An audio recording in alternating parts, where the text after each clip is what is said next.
Samajwadi party के द्वारा बहुत बड़ा घोटाला किया गया, जिसके जरिए 8 इंजीनियरों को जेल भी जाना पड़ा और भी लोग अभी जेल जाएंगे।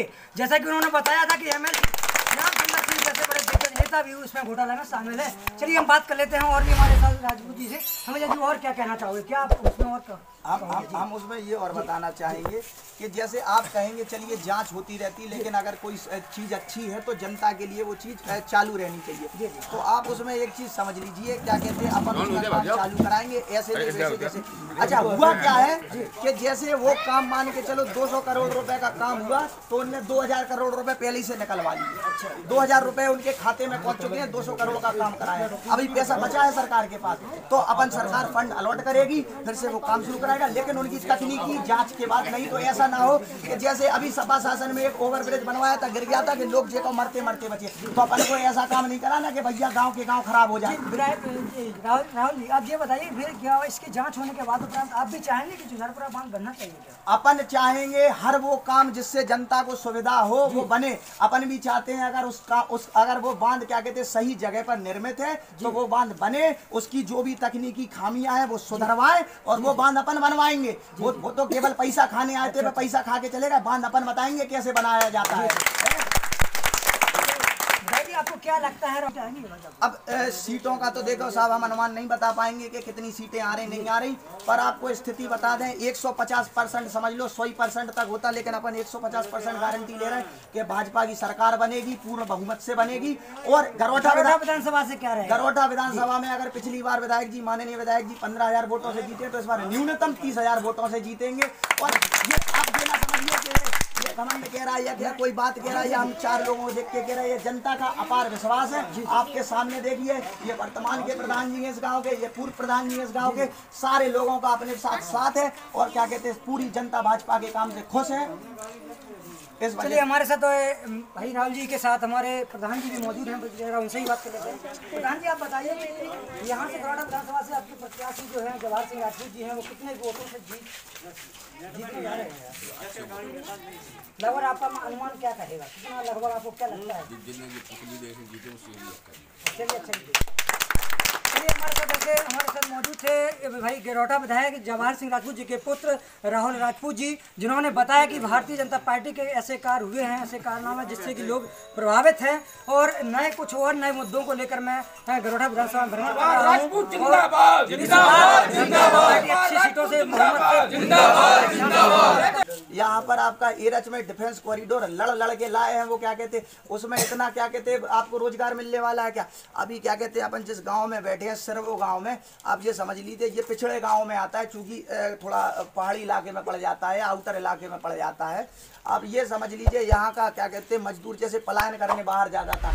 आज की डेट में स्थिति आप 2-3 साल रुक जाइए, क्या कहते हैं वहाँ पर काम शुरू होगा। आप ये समझ लीजिए अन्य प्रदेशों के लोगों की जरूरत पड़ेगी, इतना बड़ा काम है अपने आप में डिफेंस का कॉरिडोर, उसमें भारत के लिए आधुनिक हथियार तैयार होंगे। अच्छा केवल हथियार से अब क्या कहते हैं आप सोचे कि हथियार से भैया को हथियार बनाना नहीं आता, हथियार से लोहा गलाने का काम आएगा, नट बोल्ट रोजगार मिलेगा लोगों को, 50 तरह के रोजगार खुलेंगे। आप ये समझ लीजिए वो पीढ़ियां संभालने वाली चीज हो गई। सर राजपूत जी और ये सपा लोग आरोप लगाते हैं कि आपने जुझारपुरा बांध को बंद करवा दिया, क्या है इस पर क्या कहना चाहोगे? आपने बहुत अच्छा मुद्दा उठाया। आज उनके पास अगर रोने लायक कोई चीज, उनका मुद्दा सबसे बड़ा यही रहता भाई जुझारपुरा बांध उन्होंने बन रहा था, भाई भाजपा लोगों ने बंद करवा दिया, आप क्या कहोगे? बिल्कुल हम पहली चीज आपका बहुत बहुत धन्यवाद करेंगे कि आपने इस मुद्दे को उठाया। आज होता क्या है वो भ्रामक स्थितियां बताते हैं, भ्रामक तथ्य बताते हैं कि हमने जुझारपुरा बांध बंद करा दिया।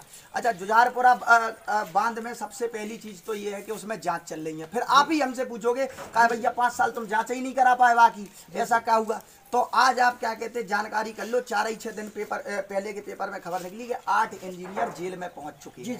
पहली चीज। अच्छा उसकी जांच इतनी लंबी चौड़ी क्यों हुई और उसका काम क्यों रुका पड़ा हुआ है और उसके काम में कब प्रगति आएगी? तो पहली चीज वो बांध आगे बनेगा, पूरा का पूरा वो बांध बनेगा, लेकिन कुछ तकनीकियां उसमें कमी निकली जिस वजह से वो 8 इंजीनियर जेल में हैं। इन लोगों को काम कैसा हो रहा है उससे मतलब नहीं रहता है, इन लोगों को केवल जेबें भरने का मतलब रहता है। अच्छा नमस्कार दर्शकों, जैसा कि हमारे साथ मौजूद थे राहुल राजपूत जी, जिन्होंने बताया कि जुझारपुरा बांध के बारे में, जैसा कि मैंने आपको पहले भी SRV न्यूज के माध्यम से बता चुका हूँ कि हरगोविंद कुशवाहा जो कि राज्य मंत्री थे, उन्होंने चिरगांव में प्रेस वार्ता की थी। उन्होंने वहां पर भी इस चीज़ का जवाब दिया था कि इस जुझारपुरा बांध में समाजवादी पार्टी के द्वारा बहुत बड़ा घोटाला किया गया, जिसके जरिए 8 इंजीनियरों को जेल भी जाना पड़ा और भी लोग अभी जेल जाएंगे।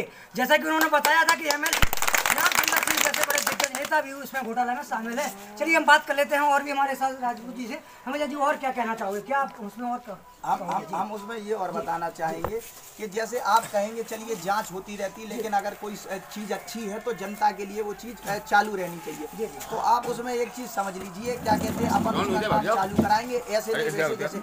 अच्छा, हुआ क्या है कि जैसे वो काम मान के चलो 200 करोड़ रुपए का काम हुआ तो उनने 2000 करोड़ रुपए पहले ही से निकलवा लिए। अच्छा, 2000 रुपए उनके खाते में पहुंच चुके हैं। 200 शिक्षा के लिए क्या विकास कार्य हुए, क्या शिक्षा के लिए क्या किया गया? शिक्षा के लिए कई क्या कहते हैं हाई स्कूल बनवाए गए हैं, जैसे एक आपका लोहारी में खोला गया है। कई कॉलेजेस खुलवाए गए हैं, डिग्री कॉलेजेस, जैसे एक तो आपका भरोसा ही का हो गया, बिजौरा में खुलवाया गया है। कई क्या कहते हैं ऐसे नए शिक्षा के संस्थान खुलवाए गए हैं। इसके अलावा कई शिक्षा संस्थान जो पुराने थे, जो जर्जर स्थिति में थे कि वहाँ पर छतों में पानी छू रहा है, मास्टर ही नहीं आ रहे हैं, तो आज सबसे पहले उन्हीं चीज़ों को व्यवस्थित किया गया। आज क्या कहते हैं आपके जो भी स्कूल के टीचर्स हैं, मास्टर्स हैं, वो समय पे आते हैं, बच्चों को पढ़ाते हैं। और भी कई व्यवस्थाएं की गई हैं, जैसे जो छोटे छोटे बच्चे, देखो आप सामने कैमरा घुमा के देख लो, ये अपने स्कूल की ड्रेसें पहने, ये ड्रेसें स्कूल में फ्री उपलब्ध कराई गई हैं। आपका पहले क्या कहते हैं मिड डे मील भी घोटाला होता था कि आदमी उसमें दाल और पानी में पानी ही पानी पिला देता था। आज इन चीज़ों पर भी गौर किया जा रहा है, बच्चों को दूध दिया जा रहा है। और शिक्षा, अब जैसे शिक्षा में एक चीज़, शिक्षा केवल बच्चों की नहीं होती है, शिक्षा एक नौकरी का भी एक स्तर शिक्षा का माना है। आज जैसे एक क्या कहते हैं सपा के गुंडे, या गुंडे ही कहलाते हैं सपा वाले, तो इससे पहले वो एक प्रोपोगेंडा मचाते हैं कि भैया नौकरियां नहीं मिली, ये नहीं मिली। उनका नौकरियां कैसे नहीं मिली, आज क्या हुआ, उन्हें नंबर 2 की नौकरियां मिलना बंद हो गई। आप पहले थाने में देखे हो, आज क्या कहते हैं आपको भर्तियों तक से समझ में आ जाएगा पहले किन की भर्तियां की गई। आप थानों में देखा हो, आपके लड़के पढ़ते रह गए, दौड़ते भागते रह गए, उनने भर्तियां अपनी समाजवादी लोगों ने अपने लोगों की कर दी। टीचरों की भी स्थितियां आप देखे हो तो क्या कहते हैं जिन्हें ए से जेड तक ना पढ़ के सुना पाए, वो आज 70 हज़ार रुपए वेतन पा रहे।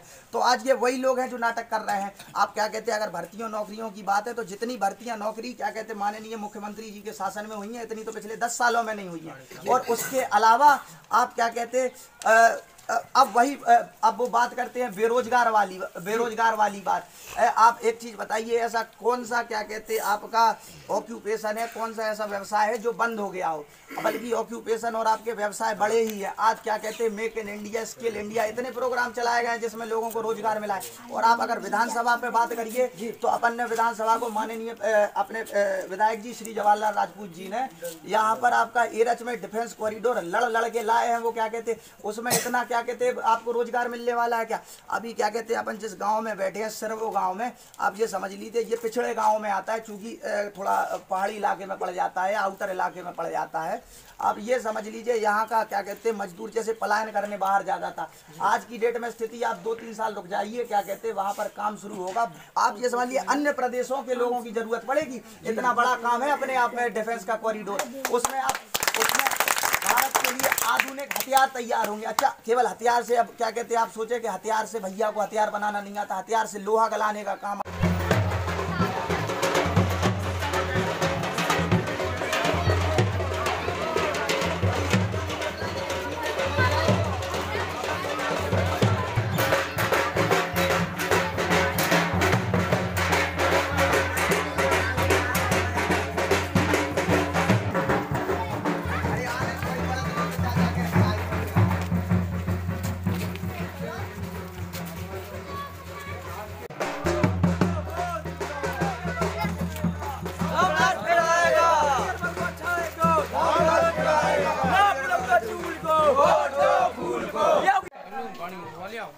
चलो जाओ,